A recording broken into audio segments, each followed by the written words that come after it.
Chapter 78, The Bus Stop. Olivia's mom, Augie, Jack, and Daisy came down the street just as I'm saying goodbye to Olivia, slightly awkward since we are in the middle of a nice long kiss. Hey guys, say the mom, pretending not to see anything, but the two boys are giggling. Hi, Miss Pullman. Please call me Isabel Justin, she says again. It's like the third time she's told me this, so I really need to start calling her that. I'm heading home, I say, as if to explain. Oh, are you heading to the subway, she says, following the dog with the newspaper. Can you walk Jack to the bus stop? No problem. That okay with you, Jack? The mom asks him, and he shrugs. Justin, can you stay with him until the bus comes? Of course. We all say our goodbyes. Olivia winks at me. You don't have to stay with me, says Jack as we're walking up the block. I take the bus by myself all the time. Augie's mom is way too overprotective. He's got a low, gravelly voice, like a little tough guy. He kind of looks like one of those little rascal kids in old black and white movies. Like he should be wearing a newsboy cap and knickers. We get to the bus stop, and the schedule says the bus will be there in 8 minutes. I'll wait with you, I tell him.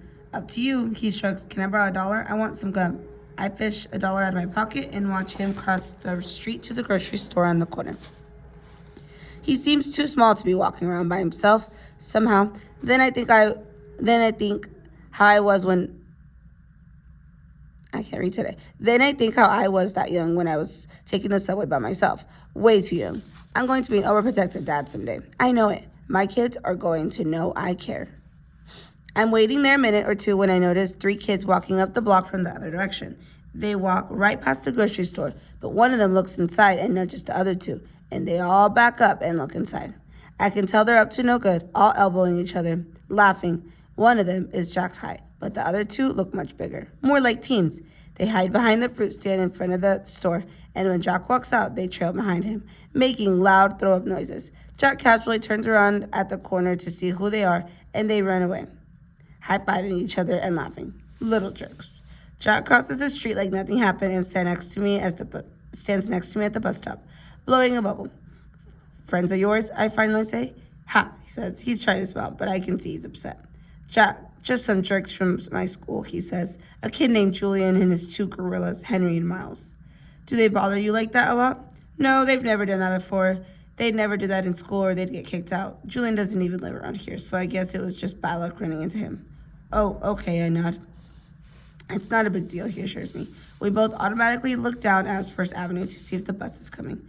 We're sort of in a war, he says after a minute, as if that explains everything. Then he pulls out this crumpled piece of loose leaf paper from his jean pockets and gives it to me. I unfold it, and it's a list of names in 3 columns. He's turned the whole grade against me, says Jack. Not the whole grade, I point out, looking at the list. He leaves me notes in my locker that say stuff like, everybody hates you. You should tell your teacher about that. Jack looks at me like I'm an idiot and shakes his head. Anyway, you have all these neutrals, I say, pointing to the list. If you get them on your side, things will even up a bit. Yeah, well, that's really going to happen, he says sarcastically. Why not? He shoots me in the look like I'm absolutely the stupidest guy he's ever talked to in the world. What? I say. He shakes his head like I'm hopeless. Let's just say, he says, I'm friends with someone who isn't exactly the most popular kid in the school. Then it hits me, what he's not coming out and saying, August. This is all about his being friends with August, and he doesn't want to tell me because I'm the sister's boyfriend.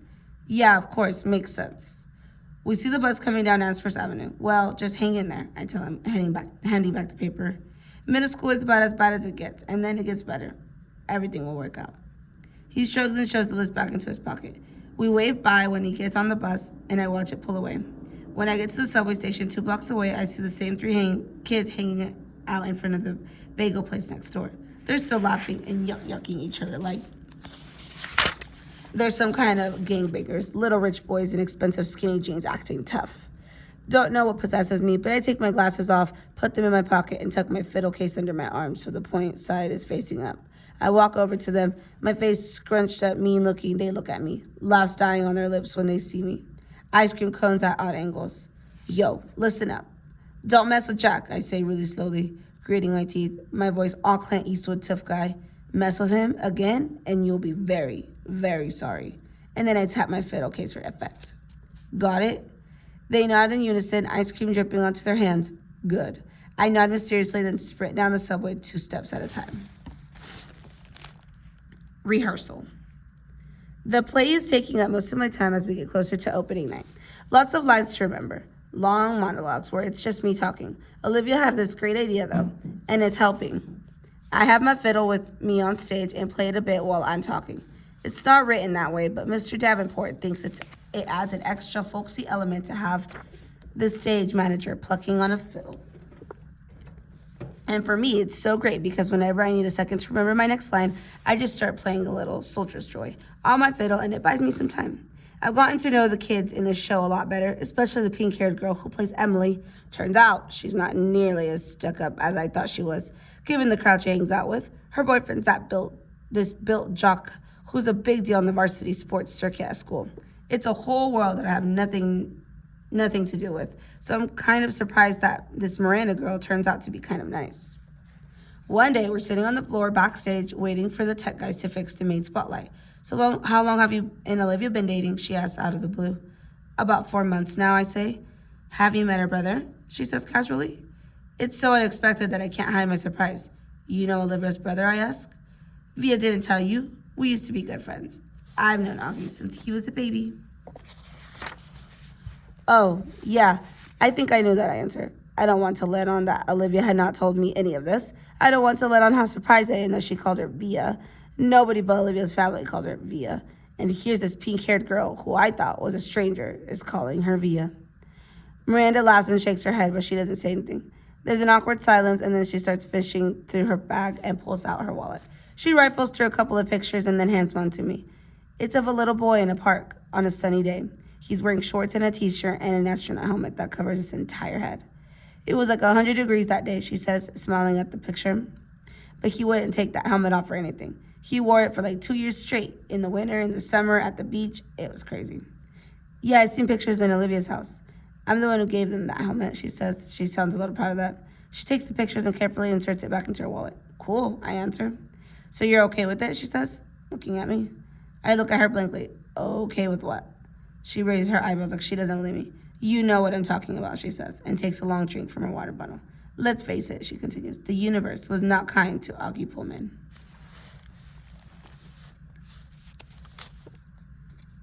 Bird, why didn't you tell me that you and Miranda Navis used to be friends? I say to Olivia the next day. I'm really annoyed at her for not telling me this. It's not a big deal, she answers defensively, looking at me like I'm weird. It is a big deal, I say. I look like an idiot. How could you not tell me?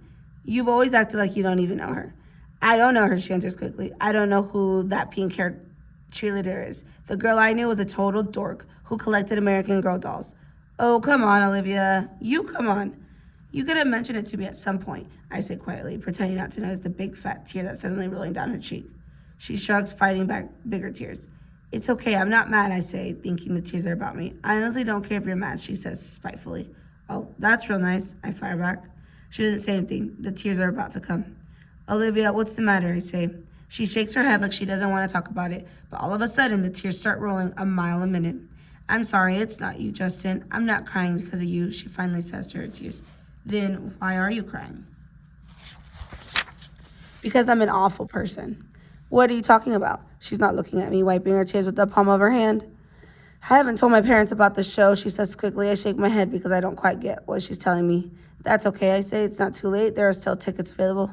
I don't want them to come to the show, Justin, she interrupts impatiently. Don't you see what I'm saying? I don't want them to come. If they come, they'll bring Augie with them. And I just don't feel like she's hit by another round of crying that doesn't let her finish talking. Put my arm around her. I'm an awful person, she says through her tears. You're not an awful person, I say softly. Yes, I am, she sobs. It's just been so nice being in a new school where nobody knows about him, you know? Nobody's whispering about it behind my back. It's just been so nice, Justin. But if he comes to the play, then everyone will talk about it. Everyone will know.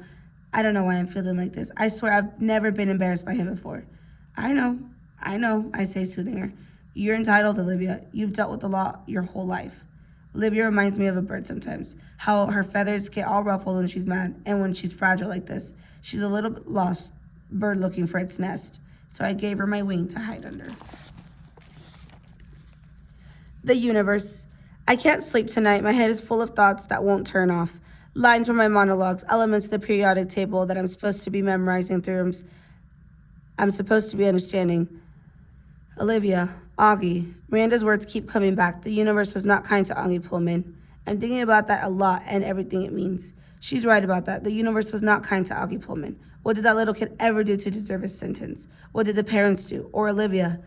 She once mentioned that some doctor told her parents that the odds of someone getting the same combination of syndromes that came together to make Augie's face were like 1 in 4 million. So doesn't that make the universe a giant lottery then? You purchase a ticket when you're born and it's all just random whether you get a good ticket or bad ticket. It's all just luck.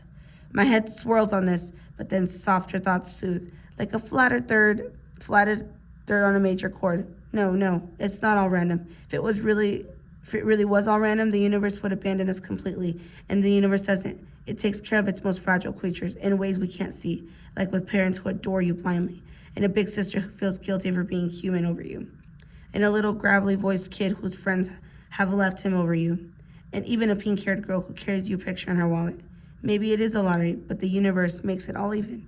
All even out in the end. The universe takes care of all its birds.